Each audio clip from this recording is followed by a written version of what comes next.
إن الحمد لله نحمده ونستعينه ونستغفره ونعوذ بالله من شرور أنفسنا ومن سيئات أعمالنا من يهده الله فلا مضل له ومن يضلله فلا هادي له وأشهد أن لا إله إلا الله وحده لا شريك له وأشهد أن محمدا عبده ورسوله أما بعد فإن خير الحديث كتاب الله وخير الهدي هدي محمد صلى الله عليه وسلم وشر الأمور محدثاتها وكل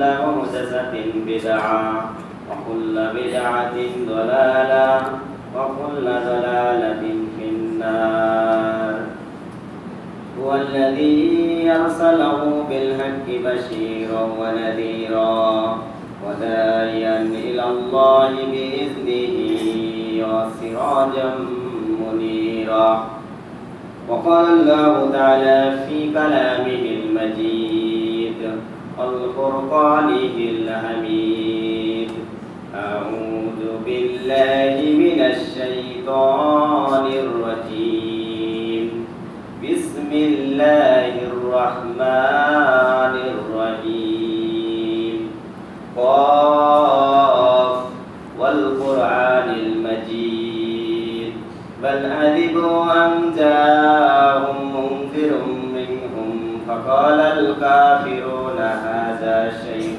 عظيم أإذا متنا وكنا ترابا ذلك رجع بعيد قد علمنا ما تنقص الأرض منهم وعندنا كتاب حفيظ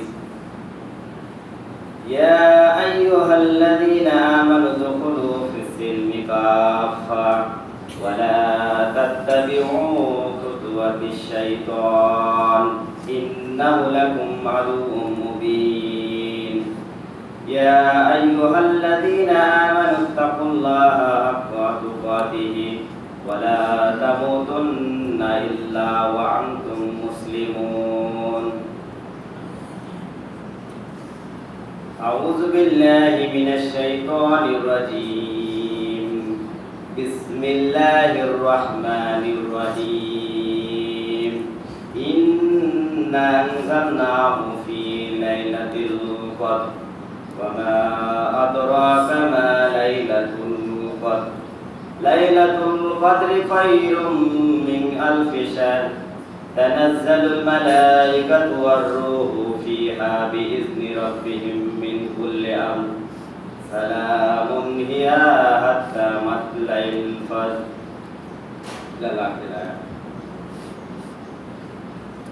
عن أبي هريرة رضي الله عنه قال قال رسول الله صلى الله عليه وسلم من قام ليلة القدر إيمانا واحتسابا غفر له ما تقدم من ذنبه رواه البخاري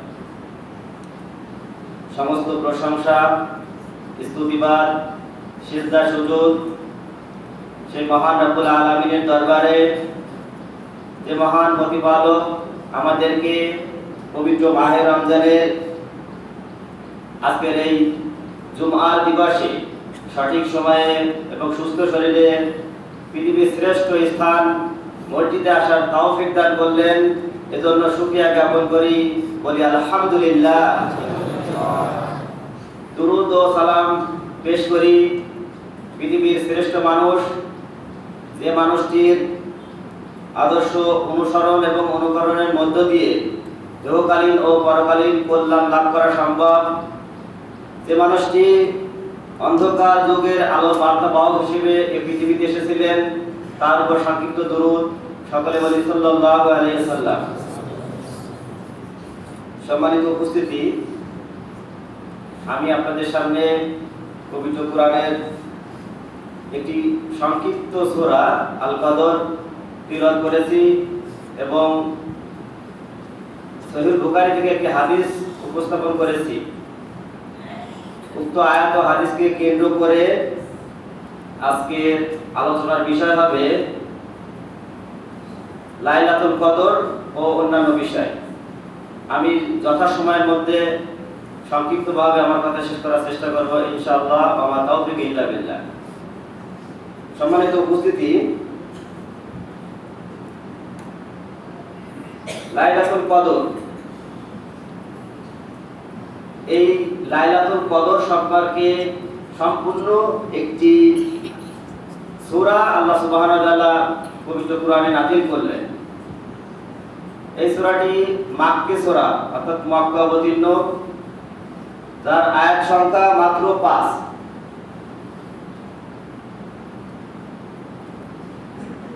সূরাটি অত্যন্ত সংক্ষিপ্ত হলেও এই সূরাটির তাৎপর্য খুবই গুরুত্বপূর্ণ। এই লাইলাতুল কদরে আল্লাহ সুবহানাহু ওয়া তাআলা পৃথিবীর সর্বশ্রেষ্ঠ যে কিতাব আল কুরআন এটা অবতীর্ণ করেন। সুবহানাল্লাহ। সম্মানিত উপস্থিতি, এই সূরাটি নাজিল হওয়ার একটা প্রেক্ষাপট রয়েছে। যদিও সনদগত দিক দিয়ে একটু দুর্বল, তারপরেও এটা থেকে আমাদের শিক্ষণীয় বিষয় রয়েছে।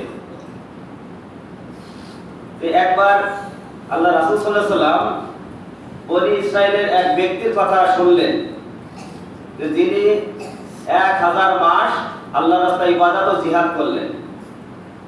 এটা শুনে তিনি একটু কষ্ট অনুভব করলেন যে আমার উম্মতের লোকেদের আয়ুষ্কাল অনেক কম, কম সময়ে কম হায়াতে তারা এই দীর্ঘ ইবাদত আমল কিভাবে করতে পারে। তো এরই প্রেক্ষাপট অনুযায়ী এই সূরাটি নাযিল করা হয়। যে এই সূরাটি মূলত আল্লাহ সুবহানাহু ওয়া তাআলা একটা বিশেষ রহমত, আমাদের জন্য একটা উপহার। যে উপহারটা যদি আমরা গ্রহণ করি, একটা বোনাস আমরা যদি গ্রহণ করি, এর মাধ্যমে আমরা 1000 মাসের ইবাদতের চাইতেও বেশি ইবাদতের করার সওয়াব পেতে পারি। সুবহানাল্লাহি ওয়া বিহামদিহি। সম্মানিত উপস্থিতি, এই সূরাটির ভিতরে অনেক গুরুত্বপূর্ণ তথ্য রয়েছে। আল্লাহ সুবহানাহু ওয়া তাআলা এই সূরা শুরুতে বলেন, আউযু বিল্লাহি মিনাশ শাইতানির রাজীম, বিসমিল্লাহির রাহমানির রহিম, ইন্না আনজালনাহু ফি লাইলাতিল কদর। আল্লাহ বলেন, নিশ্চয় আমি এই রাতে কুরআন নাযিল করেছি।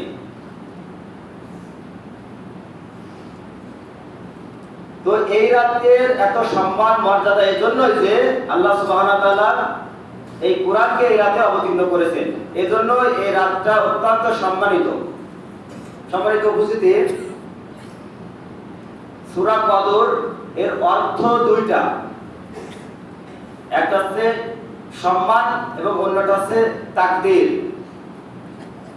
যদি এর প্রথম অর্থটা ধরা হয় যে সম্মান, তাহলে এই রাত্রে যারা জাগরণ করবে, ইবাদত বন্দেগী করবে, তারা সম্মানের মালিক হবেন, অর্থাৎ আল্লাহ সুবহানাহু ওয়া তাআলা তাদের সম্মান বাড়িয়ে দিবেন। আর 2 নম্বর যে অর্থটা, যে তাকদীরের রাত, এই রাতে আল্লাহ সুবহানাহু ওয়া তাআলা মানুষের তাকদীর নির্ধারণ করেন। অথচ আমরা জানি যে মানুষ সৃষ্টির, আসমান জমিন সৃষ্টির 50,000 বছর আগে মানুষের তাকদীর কিন্তু লেখা হয়ে গেছে। আবার মায়ের পেটে যখন 4 মাস সন্তান থাকে তখনই কিন্তু একবার তাকদীর লেখা হয়। তাহলে আবার তাকদীর লেখা। সম্মানিত উপস্থিতি, এই রাতে লাউহে মাহফুজ থেকে তার তাকদীরের আগামী 1 বছরেরটা নকল করে আনা হয়। লাউহে মাহফুজ অর্থাৎ যেখানে আল্লাহ সুবহানাহু ওয়া তাআলা তার কুরআনকে সংরক্ষণ করে রেখেছেন, একটা গায়েবী কিতাব, সেখান থেকে পবিত্র কুরআন এই রমজান মাসে কদরের রাত্রিতে নাজিল করা হয়। আপনারা জানেন সূরা আলাকের প্রথম 5টি আয়াত আল্লাহ রাসূল সাল্লাল্লাহু আলাইহি ওয়াসাল্লামের উপর অবতীর্ণ হয়।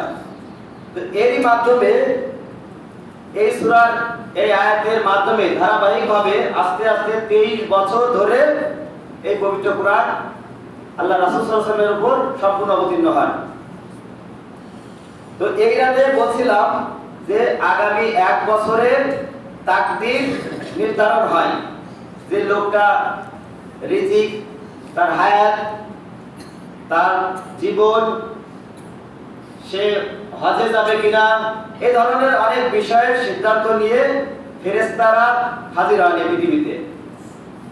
এজন্য এই রাতে যারা ইবাদত করবে তাদের এই তাকদীর পরিবর্তনের সুযোগ তাদের রয়েছে।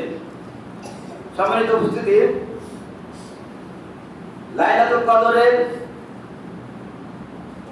কয়েকটি গুরুত্বপূর্ণ ফজিলত রয়েছে, যেগুলো আমরা যদি জানতে পারি তাহলে এই রাতে আমাদের ইবাদত বন্দেগী করার প্রবণতাটা বেড়ে যাবে। মনে করেন আপনি একটা বিষয় জানেনই না, তাহলে সে বিষয়ে আগ্রহ থাকে না, ইবাদত করার ইচ্ছা কিন্তু জাগে না। এজন্য আমরা যদি জানতে পারি এই লাইলাতুল কদরে কি আছে, তাহলে কিন্তু আমরা এটার প্রতি বেশি মনোযোগী হব এবং বেশি বেশি আমল করার চেষ্টা করব। সম্মানিত উপস্থিতি, লাইলাতুল কদরের ফজিলত সম্পর্কে কিছু কথা বলতে চাই।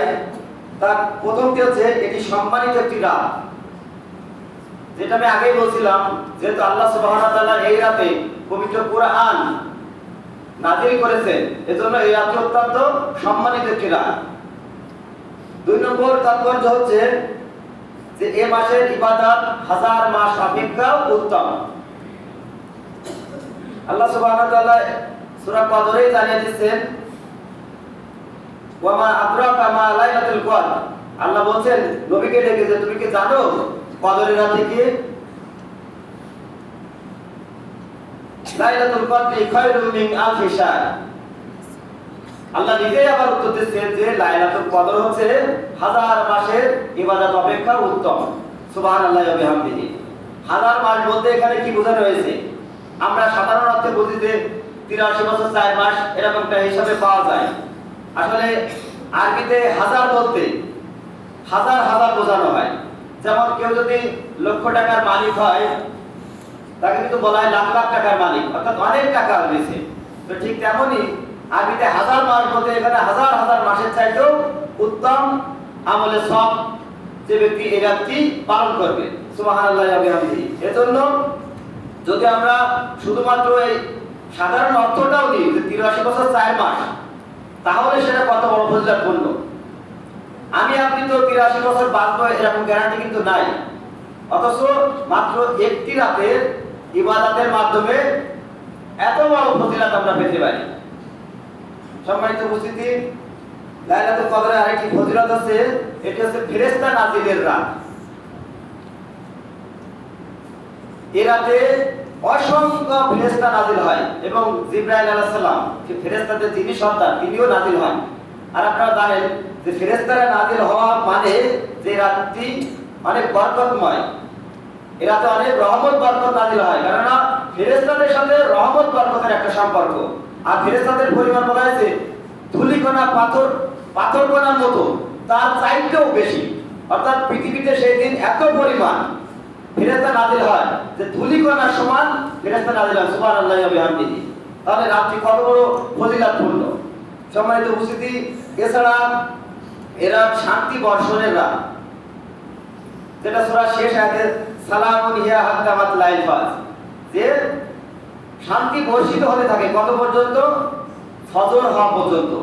তার মানে পুরো রাতে শান্তি আর শান্তি, এটা ফজর হওয়া পর্যন্ত অবতীর্ণ হতে থাকে।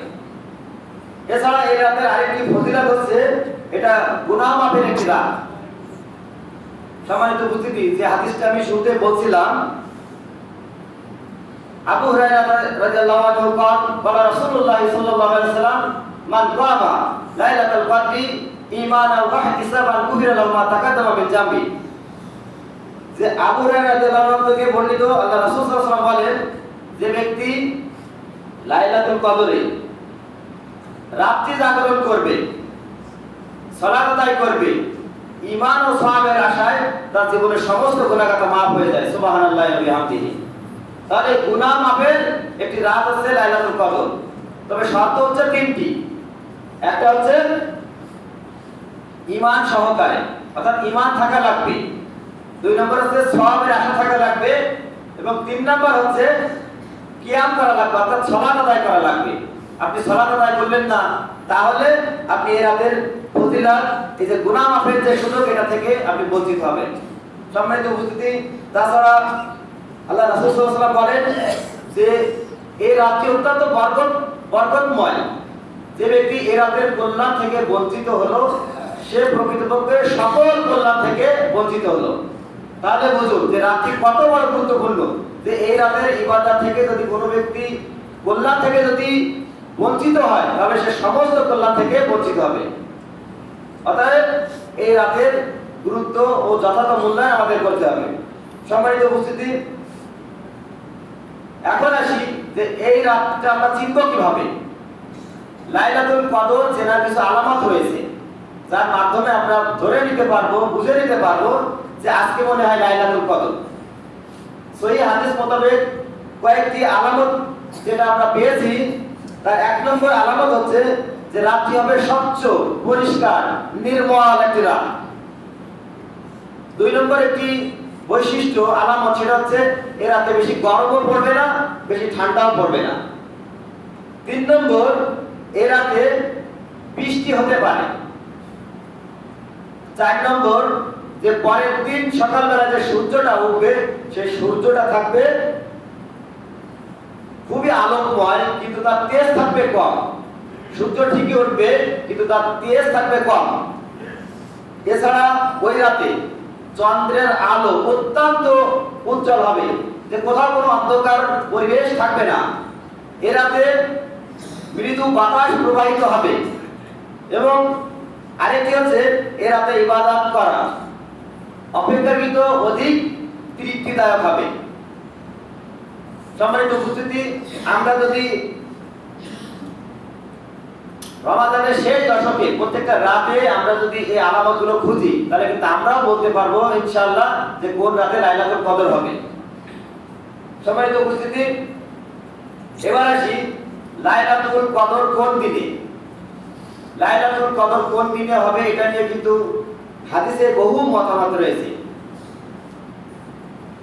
এক শ্রেণীর মানুষ যারা 27শে রমজান লাইলাতুল কদর পালন করেন, তাদের করার পিছনে কিন্তু একটা কারণ আছে সহিহ হাদিস মোতাবেক, যেটা উবাই ইবনে কাব রাদিয়াল্লাহু তাআলা আনহু থেকে বর্ণিত, যে তিনি বলেন যে 27শে রমজান লাইলাতুল কদরের রাত। এর কারণ হিসেবে তিনি বলেন যে একটা আলামত তিনি দেখেন যে এটা পরের দিন সূর্য উঠেছিল, কিন্তু তার কিরণ ছিল, অর্থাৎ তেজ ছিল কম। তো এই হাদিসের আলোকেই তারা কিন্তু শুধুমাত্র 27শে রজনীতে তারা লাইলাতুল কদর অন্বেষণ করে। আবার 27শে রাত যাপনের স্টাইলটাও কিন্তু আবার সুন্নাহসম্মত নয়। তারা দেখেন ওয়াজ নসিহার মাধ্যমে, খাওয়া দাওয়া অনুষ্ঠান, বিভিন্ন একটা জাঁকজমকপূর্ণ একটা উৎসব মুখর পরিবেশে এটা পালন করে। কিন্তু লাইলাতুল কদর জাগরণের স্টাইলটা কি এরকম হবে? এরকম কিন্তু কখনো নয়। সম্মানিত উপস্থিতি, বলছিলাম লাইলাতুল কদরের রাত কোনটি। তো আমরা একটা প্রমাণ পেয়েছি যে 27শে রজনী। আরেকটি রয়েছে 21শে রজনী লাইলাতুল কদর হওয়ার সম্ভাবনা রয়েছে। আবু সাঈদ খুদরি রাদিয়াল্লাহু তাআলা থেকে বর্ণিত, তিনি বলেন আল্লাহ রাসূল সাল্লাল্লাহু আলাইহি ওয়াসাল্লাম আমাদেরকে লাইলাতুল কদর কবে হবে এটা বলার জন্য বের হয়েছিলেন। তো বের হয়ে তিনি দেখলেন যে 2জন মুসলিম ঝগড়ারত রয়েছে। তো সেই ঝগড়া মেটাতে গিয়ে তিনি এটা ভুলে যান, অর্থাৎ আল্লাহ সুবহানাহু ওয়া তাআলা তাকে এটা ভুলিয়ে দেন। আর তিনি বলেন যে আমি আশা করি যে ভুলে যাওয়ার মধ্যেই কল্যাণ রয়েছে, অর্থাৎ তোমরা রমজানের শেষ দশকে তোমরা এটা তালাশ করো। তো এই হাদিসের আরেকটি অংশে বলা হয়েছে যে এই রাতে তিনি স্বপ্নে দেখলেন যে কাদা এবং মাটির মধ্যে তিনি সিজদারত রয়েছেন। তো সাহাবারা পরের দিন সকালে দেখলেন যে আল্লাহ রাসূল সাল্লাল্লাহু আলাইহি ওয়াসাল্লামের কপালে সেই কাদা পানির চিহ্ন রয়েছে। তো তো এই আলামতটা দেখেও তারা মনে করলো যে, তারা বললো যে 21শে রমজানই হচ্ছে লাইলাতুল কদরের রাত। তাহলে দেখেন এই একটা মত পাওয়া গেল। আরেকটা মত রয়েছে আয়েশা রাদিয়াল্লাহু তাআলা থেকে বর্ণিত, আল্লাহ রাসূল সাল্লাল্লাহু আলাইহি ওয়াসাল্লাম বলেন যে তোমরা রমজানের শেষ দশকে লাইলাতুল কদর অনুসরণ করো, মানে শেষ দশকের 10টায়। ঠিক অপর বর্ণনা রয়েছে যে তোমরা লাইলাতুল কদরের শেষ দশক, তোমরা রমজানের শেষ দশকের বেজোড় 5 রাত্রিতে লাইলাতুল কদর অনুসরণ করো। অতএব এরকম আরো অসংখ্য হাদিস রয়েছে। এই মোতাবেক বলা যায় যে আসলে লাইলাতুল কদর প্রত্যেক রমজানে যে একই দিনে হয় এটা ঠিক নয়, এটা প্রত্যেক রমজানে পরিবর্তন হতে পারে। সম্মানিত উপস্থিতি, এই লাইলাতুল কদরের রাত্রিতে আমাদের করণীয় কি? আমরা কিভাবে এই লাইলাতুল কদরটা জাগবো? এ রাতে আমাদের প্রধান যে কাজটা করতে হবে যে দীর্ঘ কিয়াম করতে হবে, অর্থাৎ লম্বা সালাত আদায় করতে হবে। এছাড়া তাসবিহ, তাহলিল, দোয়া, তওবা, ইস্তিগফার, কুরআন তেলাওয়াতের মাধ্যমে এই রাত্রি অতিবাহিত করতে হবে। তো এখানে একটি কাজ রয়েছে যার মাধ্যমে আমাদের মোটামুটি সবগুলো কাজ করা হয়ে যাবে, সেটা হচ্ছে এই সালাতের মাধ্যমে। আমরা যদি 8 আর 3 11 রাকাত তারাবি আদায় করি, তাহলে এর মাধ্যমে আমাদের এই পুরো রাতটা কিন্তু জাগরণ করা হয়ে যাবে। আর এই সালাতটা এমন ভাবে পড়তে হবে যে এর মাধ্যমে যেন আমাদের অন্যান্য ইবাদতগুলো হয়ে যায়। যেমন আপনি চাচ্ছেন যে কুরআন তেলাওয়াত করবেন, তো আপনি সালাতে দাঁড়ান, আপনি দীর্ঘ যতগুলো সূরা জানেন আপনি পড়তে থাকেন। যারা হাফেজ আছেন আলহামদুলিল্লাহ তাদের জন্য সুযোগ, তারা যতক্ষণ খুশি সূরা তেলাওয়াত করবে। আর আমরা যারা জানি না তারা কি করব? আমরা হয়তো 5টা জানি, আপনি সেই 5টা সূরা পড়তে থাকেন, পড়তেই থাকেন, ক্লান্ত হওয়া পর্যন্ত পড়তে থাকেন। একজন বলছে আমি মাত্র 1টা বা 2টা জানি, তো আপনি সেই 1টা 2টাই পড়তে থাকেন, অনেকক্ষণ ধরে আপনি এটা পড়তে থাকেন, তাহলে আপনার কুরআন তেলাওয়াত চলতে আছে। এরপর আপনি রুকুতে যান, সিজদায় যান, আপনি রুকুতে এবং সিজদায় আপনি তাসবিহগুলো পড়েন, সুবহান রাব্বিয়াল আলা, সুবহান রাব্বিয়াল আযীম, এগুলো যে তাসবিহ রয়েছে এগুলো আপনি দীর্ঘক্ষণ পড়তে থাকেন। এরপর আপনার দোয়া করা প্রয়োজন, সেজন্য আপনি কি করবেন? আপনি শেষ বৈঠকে বসে আপনি দোয়া করতে থাকেন, কতগুলো দোয়া জানেন এভাবে দোয়া করতে থাকেন।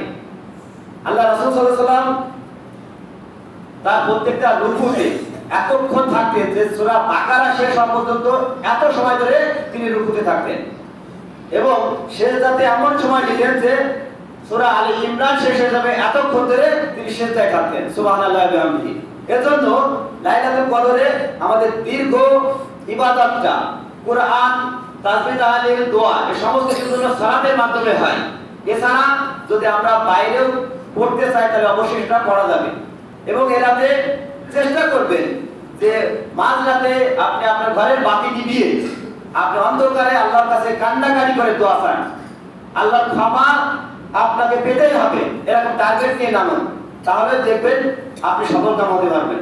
সম্মানিত উপস্থিতি, এই রাতে আল্লাহ রাসূল সাল্লাল্লাহু আলাইহি ওয়াসাল্লাম কেমন ভাবে ইবাদত করতেন? আয়েশা রাদিয়াল্লাহু তাআলা থেকে বর্ণিত যে তিনি এই রাতে কোমর বেঁধে নিতেন। তো কোমর বেঁধে নিতেন ইবাদত করার জন্য। এর অর্থ এই না যে তিনি গামছাতে বেঁধে নিতেন, এর অর্থ হচ্ছে যে ইবাদতের একটা ব্যাপক প্রস্তুতি, এটার জন্যই এটা প্রতিকারতে ব্যবহার করা হয়েছে। সম্মানিত উপস্থিতি, তাছাড়া অপর একটি বর্ণনা আছে যে আল্লাহ রাসূল সাল্লাল্লাহু আলাইহি ওয়াসাল্লাম শেষ দশকে যতটা পরিশ্রম করতেন তা অন্যান্য সময় এতটা পরিশ্রম করতেন না। সম্মানিত উপস্থিতি, আল্লাহ রাসূল সাল্লাল্লাহু আলাইহি ওয়াসাল্লাম যার জীবনের সকল গুনাহগাতা ক্ষমা, তিনি যদি রমজানের শেষ দশকে এত পরিশ্রম করেন তাহলে আমাকে আপনাকে কত পরিমাণ পরিশ্রম করা উচিত চিন্তা করুন। কিন্তু আমরা কি সেটা করি? আমরা করি না। আমরা ঘুমে ঘুমে কাটিয়ে দিই। আর যারা জেগে থাকি তারা হয়তো মোবাইল নিয়ে, মোবাইলে যত রকম আছে আমরা এটা থেকে রাত অতিবাহিত করি। সম্মানিত উপস্থিতি, এই রাত যদি আমরা কেউ পেয়ে যাই তাহলে কি দোয়া পড়া উচিত? আয়েশা রাদিয়াল্লাহু তাআলা বলেন যে হে আল্লাহর রাসূল, এই রাত যদি আমি পেয়ে যাই তাহলে কি দোয়া পড়ব? এই দোয়াটা আপনারা সবাই জানেন, তারপরেও বলি, আল্লাহুম্মা ইন্নাকা আফুউন তুহিব্বুল আফওয়া ফা'ফু আননি। এই দোয়াটা আপনারা পড়তেই থাকবেন যে হে আল্লাহ, আপনি ক্ষমাশীল, আপনি ক্ষমা করতে ভালোবাসেন, তাই আমাকে ক্ষমা করেন। অবশ্যই আমাদের প্রত্যেকেরই উচিত আল্লাহর কাছ থেকে যদি কোনো কিছু একটা চাওয়া থাকে, ক্ষমা নেই চাওয়া। তার কারণ কাল কিয়ামতের মাঠে কারো ক্ষমতা থাকবে না যে তার নিজের আমল দিয়ে জান্নাতে প্রবেশ করবেন, যদি আল্লাহ সুবহানাহু ওয়া তাআলা রহমত নাযিল না করেন। এজন্য আল্লাহ সুবহানাহু ওয়া তাআলার ক্ষমাটাই আমাদের বেশি বেশি চাইতে হবে। সম্মানিত হাজিরিন, লাইলাতুল কদরে নারীদের জন্য কি করণীয়? আমরা তো পুরুষরা এভাবে ইবাদত করলাম, তো নারীদের কিছু করণীয় নেই? অবশ্যই আছে। নারীরাও এ রাতে পুরুষের ন্যায় ইবাদত করবে। তবে যদি কারোর সমস্যা থাকে, হায়েজ নিফাসের সমস্যা থাকে, তাহলে সে দোয়া, ইস্তেগফার, তওবা, জিকির, আজকার এগুলো করতে পারবে এবং কোরআন তিলাওয়াত সে শুনবে। এভাবে তিনিও রাত অতিবাহিত করবেন। এছাড়া লাইলাতুল কদর পাওয়ার সবচেয়ে বড় যে মাধ্যম, সেটা হচ্ছে ইতিকাফ করা। এই ইতিকাফ যে ব্যক্তি করবে, সে আল্লাহ সুবহানাহু ওয়া তাআলার সবচেয়ে কাছাকাছি অবস্থিত বান্দাদের একজন হবে। অর্থাৎ তাকওয়াশীল হতে গেলে আপনাকে ইতিকাফ করতে হবে। এই ইতিকাফ করলে আল্লাহর সাথে সম্পর্ক মজবুত হয়। আর এটা করতে হবে মসজিদে। এটা বাড়িতে করার সুযোগ নেই, মসজিদে করতে হবে। নারীরাও চাইলে মসজিদে করতে পারবে, তবে এখানে শর্ত হচ্ছে অভিভাবকের অনুমতি লাগবে এবং নিরাপদ পরিবেশ থাকা লাগবে। তাই যদি থাকে তাহলে নারীরাও ইতিকাফ করতে পারবে। আর এই ইতিকাফের যে শর্ত, অবশ্যই তাকে মুসলিম হতে হবে, নিয়ত করতে হবে, মসজিদে অবস্থান করতে হবে এবং হায়েজ নিফাস মুক্ত থাকতে হবে, তাহলেই সে ইতিকাফ করতে পারবে। সম্মানিত উপস্থিতি, ইতিকাফ করার জন্য 20 রমজান সূর্যাস্তের পূর্বেই ইতিকাফ স্থানে প্রবেশ করবেন এবং ঈদের আগের দিন অর্থাৎ যখন চাঁদ উঠবে, এই চাঁদ থেকে মাগরিবের পরে সে বেরিয়ে আসতে পারবে। এছাড়া ইতিকাফ অবস্থায় আমাদের কিছু করণীয় বর্জনীয় রয়েছে, যেমন ইতিকাফ অবস্থায় অপ্রয়োজনে মসজিদ ত্যাগ করা যাবে না, ইতিকাফ অবস্থায় সহবাস করা যাবে না। এছাড়া যে কাজগুলো করা যাবে, যে ইতিকাফ অবস্থায় বাড়িতে প্রবেশ করা যাবে যদি আপনার এরকম মনে হয় যে মসজিদে ওযু করার ব্যবস্থা নেই, গোসল করার ব্যবস্থা নেই, তাহলে আপনি অবশ্যই বাড়িতে যেতে পারবেন। এছাড়া বাড়ি থেকে খাবারও আপনি নিয়ে আসতে পারবেন যদি না আপনার কেউ খাবার নিয়ে আসার লোক থাকে। এছাড়া আপনি পরিবারের খোঁজ খবর রাখতে পারবেন, আপনার স্ত্রী আপনার সাথে দেখা করতে পারবেন। এটা হচ্ছে ইতিকাফ অবস্থায় করা যাবে। সম্মানিত উপস্থিতি, এবার আসি রমজানের শেষ দশকের আরেকটি গুরুত্বপূর্ণ কাজ আমাদের বাকি থাকে, সেটা হচ্ছে ফিতরা। এই ফিতরা আদায় করতে হবে। এই ফিতরা দেওয়ার সময় হচ্ছে, হাদিসে আছে যে রমজানের শেষে 1, 2 বা 3 দিন আগে এই ফিতরা আদায় করতে হবে। তার আগে কিন্তু ফিতরা আদায় করা যাবে না। কেননা ফিতরা দিতে হয় এই কারণে যে সিয়ামকারীর যে ত্রুটি বিচ্যুতি থাকে, খারাপ কথাবার্তা, অশ্লীল কথাবার্তা থাকে, এগুলো থেকে পবিত্র হওয়ার জন্যই কিন্তু এই ফিতরা দিতে হয়। তো আপনি যদি অনেক আগেই দিয়ে দেন, তাহলে কিন্তু আপনার এই পবিত্রতা অর্জন হবে না। এছাড়া ফিতরা আরেকটি কারণে দিতে হয়, যে গরিব মানুষদের একটা খাদ্যের ব্যবস্থা করার জন্য। আর ফিতরা দিতে হবে 1 সা পরিমাণ খাদ্যদ্রব্য, টাকা দেওয়া যাবে না। এবং 1 সা অর্থাৎ 2.5 কেজি অথবা 3 কেজি, যে কোনো একটাই দিতে পারবেন। আর এই ফিতরা কাদের উপর খরচ করা হয়েছে? প্রত্যেক মুসলিম স্বাধীন, দাস, ছোট বড়, নারী পুরুষ সকলের উপর এই ফিতরা খরচ করা হয়েছে। সম্মানিত উপস্থিতি, তবে এই ফিতরা দেওয়ার সবচাইতে উত্তম সময় আছে ঈদের সালাত পড়তে যাওয়ার আগে যদি দেওয়া হয়, তাহলে এটাই সবচেয়ে উত্তম। সম্মানিত উপস্থিতি, আল্লাহ সুবহানাহু ওয়া তাআলা আমাদের যে কথাগুলো শুনলাম সেগুলো মানার তৌফিক দান করুন। সকলে বলে আল্লাহুম্মা আমিন ওয়া আখিরু দাওয়ানা আলহামদুলিল্লাহি রাব্বিল আলামিন।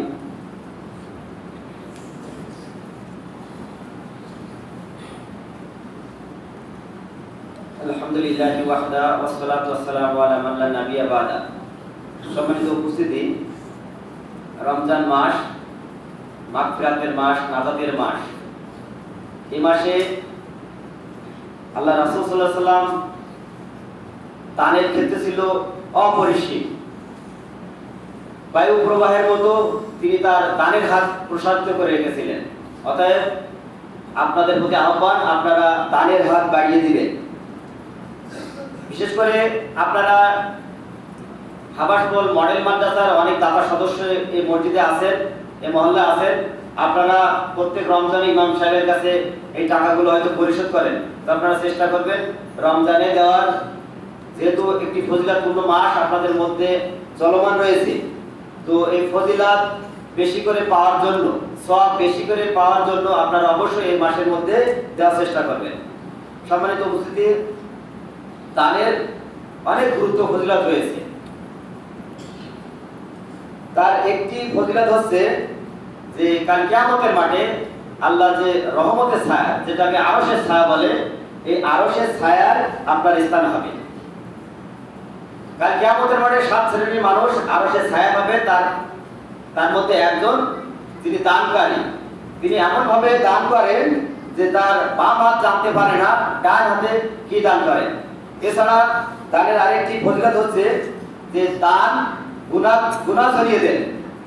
দানের আরেকটি ফজিলত হচ্ছে যে দানের মাধ্যমে বিপদ আপদ দূর হয়। দানের আরেকটি ফজিলত হচ্ছে আল্লাহর রাগ মিটে যায়। দানের আরেকটি ফজিলত হচ্ছে জাহান্নাম থেকে মুক্তি পাওয়া যায়। আল্লাহ রাসূল সাল্লাল্লাহু আলাইহি ওয়াসাল্লাম বলেন যে তোমরা এক টুকরো খেজুরের বিনিময়ে হলেও জাহান্নামের আগুন থেকে বাঁচো। অতএব যার সামর্থ্য কম, সে কম দিবেন, তারপরেও অবশ্যই দান করবেন, কারণ এই দানের মাধ্যমেই আপনার এই বিপদ আপদ, বালা মুসিবত, জাহান্নাম থেকে মুক্তি সমস্ত কিছু হবে। আপনি হঠাৎ দেখবেন কোনো বিপদ থেকে বেঁচে গেছেন, তখন স্মরণ করবেন নিশ্চয়ই আপনার কোনো বড় দান আপনাকে সহযোগিতা করেছে। সম্মানিত উপস্থিতি, এবার আসি বর্তমান সাম্প্রতিক একটি ইস্যু নিয়ে, যেটা আপনারা জানেন, ইরান ইসরায়েল যুদ্ধ চলছে। ইরান ইসরায়েল যুদ্ধের এই ব্যাপারটা বর্তমান মিডিয়ায়, ফেসবুকে খুবই প্রচার চলছে। অনেকেই অনেকভাবে ফেসবুকে লেখালেখি করছে। আমরা হয়তো এ নিয়ে যখন খোমেনি মারা গেল, আমরা হয়তো ইন্না লিল্লাহ বললাম না, বা আমরা ইসরায়েলের বিরুদ্ধে কিছু বললাম না। এটা নিয়ে অনেকেই আছে, আমাদের আহলুল হাদিসের অনেক ভাই আছে যারা না বুঝে গালমন্দ করছে যে কেন আমরা তাদের পক্ষ নিচ্ছি না। সম্মানিত উপস্থিতি, ইরানের পক্ষ নেওয়া যাবে কিনা, এই যে শিয়া কারা, তাদের সম্পর্কে যদি আপনারা জানেন, তাদের সম্পর্কে যদি আপনাদের ধারণা থাকে, তাহলে আপনারা নিজেই বলবেন যে আসলে তাদের পক্ষ নেওয়া যাবে কিনা। অন্যদিকে ইসরায়েলের সম্পর্কে সবাই জানে, এরা হচ্ছে পৃথিবীর শত্রু, এরা কাফের, এরা চায় পৃথিবীর শাসন করতে। এই যে আজকে মধ্যপ্রাচ্যে আজকে যে যুদ্ধটা হচ্ছে, এটা কিন্তু কোনো ধর্মীয় যুদ্ধ না, এটা হচ্ছে আধিপত্য বিস্তারের যুদ্ধ। যে মধ্যপ্রাচ্য কে লিড দেবে, এটা নিয়ে কিন্তু ইরান ইসরায়েলের মধ্যে যুদ্ধ হচ্ছে। যারাই জিতবে তারাই কিন্তু মধ্যপ্রাচ্য শাসন করবে।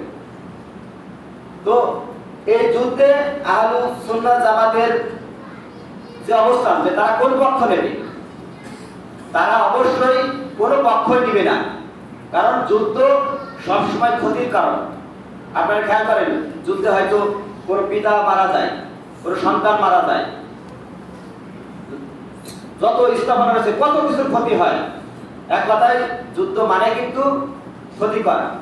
যেমন হাদিসে আসছিল যে দুইজন ব্যক্তির ঝগড়ার কারণে আল্লাহ সুবহানাহু ওয়া তাআলা কিন্তু লাইলাতুল কদরের থেকে আমাদের বঞ্চিত রাখছেন। যে ওই দিনটা, ওই তারিখটা কিন্তু আমরা জানতে পারতাম। তো ঝগড়া মেটাতে গিয়ে, ঝগড়ার কারণে কিন্তু রহমত দূরীভূত হয়েছে। এজন্য যুদ্ধ সবসময় ক্ষতিকর। সম্মানিত উপস্থিতি, এই ইরান, এরা কিন্তু ইসরায়েলকে স্বাধীন রাষ্ট্র হিসেবে স্বীকৃতি দিয়েছিল।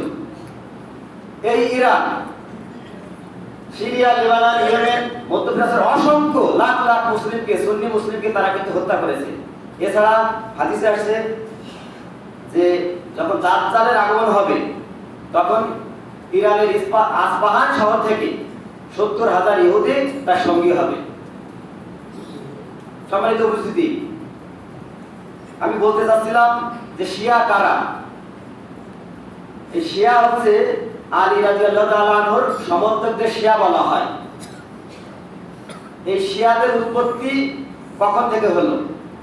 যখন আল্লাহ রাসূল সাল্লাল্লাহু আলাইহি ওয়াসাল্লাম মারা গেলেন হিজরি 11-তে, তখন এই খিলাফত নিয়ে মতভেদ হয় যে কে খলিফা হবে। তো আহলুস সুন্নাহর মতে খলিফা হলেন আবু বকর রাদিয়াল্লাহু তাআলা আনহু।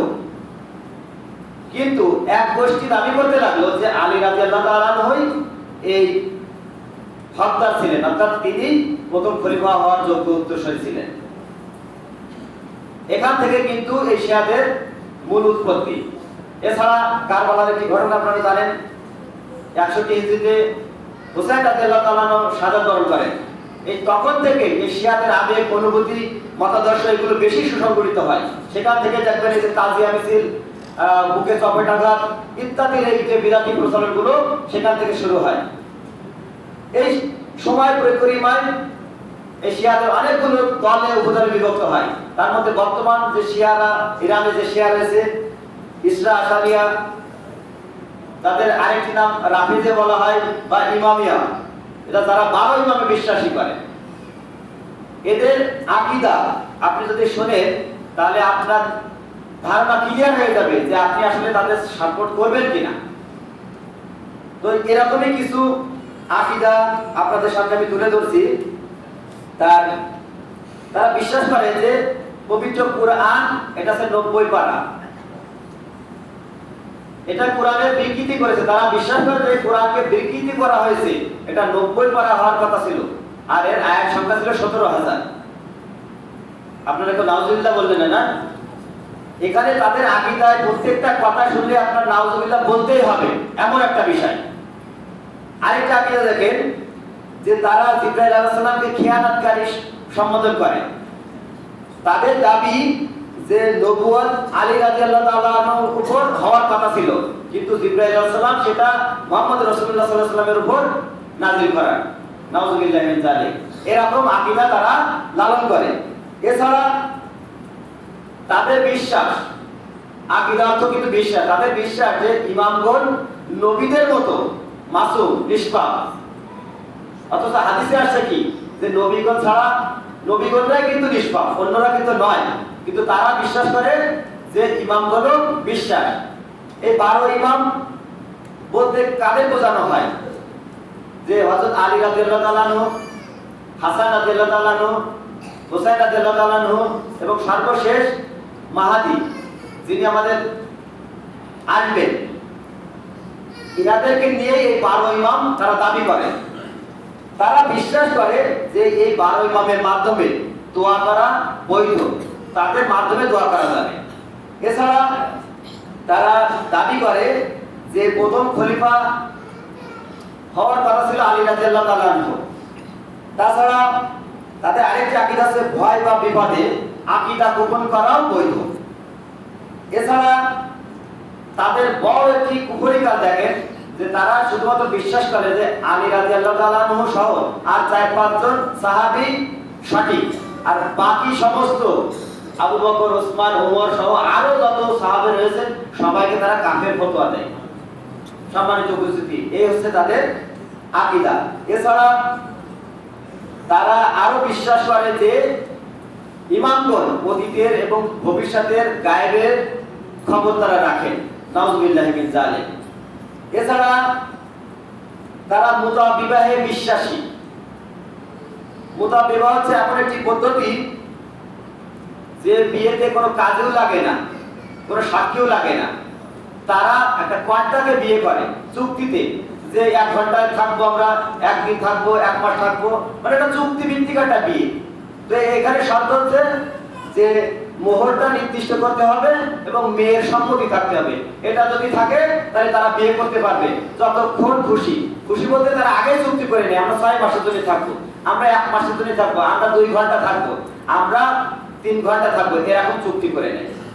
সম্মানিত উপস্থিতি, এটা হচ্ছে মুতাবিয়া সিস্টেম। আর এই মুতাবিয়ে যিনি একটি করেন তার মর্যাদা হচ্ছে হুসাইন রাদিয়াল্লাহু তাআলা আনহুর সমপর্যায়ে। নাউযুবিল্লাহি মিন যালিক। আরেকটি কথা, যিনি 2টা মুতা বিবাহ করেন তার মর্যাদা হচ্ছে হাসান রাদিয়াল্লাহু তাআলা আনহুর সমান। যিনি 3টা মুতা বিবাহ করেন তার মর্যাদা আলী রাদিয়াল্লাহু তাআলা আনহুর সমান, এবং যিনি 4টা বিবাহ করেন তার মর্যাদা হযরত মুহাম্মদ সাল্লাল্লাহু আলাইহি ওয়াসাল্লামের সমান। নাউযুবিল্লাহি মিন যালিক। এটা হচ্ছে তাদের আকীদা। সম্মানিত উপস্থিতি, এছাড়া ইমামদের কবর জিয়ারত করা ফরজ। তাদের দাবি যে ইমামদের কবর জিয়ারত করা ফরজ, যিনি করবেন না তিনি কাফের। এছাড়া ইমামদের চেনা ও মানা ফরজ, তাদেরকে রাসূলের মতো আনুগত্য করতে হবে। তাছাড়া তারা যে কোনো জিনিস হালাল হারাম করার ক্ষমতা রাখে এবং তারা বিশ্বাস করে তাদের কাছে ফেরেশতা আসা যাওয়া করে। এছাড়া এই শিয়ারা সুন্নিদেরকে জাহান্নামী বলে আখ্যায়িত করে, বলে তারা নাপাক, তাদের জানাজায় অংশগ্রহণ করা না জায়েজ, তারা ব্যভিচারের সন্তান, তারা বানর, তারা শূকর, তাদের হত্যা করা ওয়াজিব। এটা হচ্ছে শিয়াদের আকীদা। এছাড়া আরেকটি আকীদা যে হুসাইন রাদিয়াল্লাহু তাআলা আনহুর কবর যদি জিয়ারত করে তাহলে 20 বার হজ ও উমরা করার চাইতেও বেশি সওয়াব হয়। নাউজুবিল্লাহি মিন যালিক। এছাড়া বর্তমান যে শাসক ছিলেন খমেনি, ইনি ফতোয়া দিয়েছেন যে আল্লাহ রাসূল সাল্লাল্লাহু আলাইহি ওয়াসাল্লাম ইসলাম প্রচারে তিনি ব্যর্থ ছিলেন। এছাড়া তিনি তাদের ইমামদের মর্যাদা এত উচ্চ স্তরে রেখেছেন বা দাবি করেন যে আল্লাহ সুবহানাহু ওয়া তাআলার কোনো ফেরেশতা বা কোনো নবীও উক্ত মর্যাদার সমান পৌঁছাতে পারেনি। নাউজুবিল্লাহি মিন যালিক। এছাড়া তারা এটাও বিশ্বাস করেন যে আলী রাদিয়াল্লাহু তাআলা আনহুর হাতে আল্লাহ, জান্নাত, জাহান্নাম অবস্থিত। এছাড়া তারা এটাও বিশ্বাস করে যে ইমামরা সর্বময় ক্ষমতার অধিকারী। সম্মানিত উপস্থিতি, এই হচ্ছে ইরাকদের এই যে শিয়া রাফেজি, এদের আকীদা। এখন আপনারাই বলেন যে এদেরকে সাপোর্ট করা যাবে কিনা। নিঃসন্দেহে এদের সাপোর্ট করা যাবে না, কেননা ইসরায়েল হচ্ছে সারা বিশ্বের শত্রু, এটা স্পষ্ট শত্রু, প্রকাশ্য শত্রু। কিন্তু এই ইরান, এই যে শিয়া, এরা হচ্ছে মুসলমানের গুপ্ত শত্রু। তো প্রকাশ্য শত্রু চাইতে গুপ্ত শত্রু কিন্তু বেশি ভয়ঙ্কর। সম্মানিত উপস্থিতি, আমরা যে কথাগুলো শুনলাম সেগুলো মেনে চলার তৌফিক দান করুন। সকলে বলেন আল্লাহুম্মা আমিন। ইয়া আইয়ুহাল্লাযীনা আমানু সাল্লু আলাইহি ওয়া সাল্লিমু তাসলিমা। আল্লাহুম্মা সাল্লি আলা মুহাম্মাদ ওয়া আলা আলি মুহাম্মাদ কামা সাল্লাইতা আলা ইব্রাহিম ওয়া আলা আলি ইব্রাহিম ইন্নাকা হামিদুম মাজিদ। আল্লাহুম্মা বারিক আলা মুহাম্মাদ ওয়া আলা আলি মুহাম্মাদ কামা বারাকতা আলা ইব্রাহিম ওয়া আলা আলি ইব্রাহিম ইন্নাকা হামিদুম মাজিদ। وقل رب ارحمهما كما ربياني صغيرا وقل رب ارحمهما كما ربياني صغيرا سبحان ربك رب العزة عما يصفون وسلام على المرسلين والحمد لله رب العالمين. السلام عليكم ورحمة الله.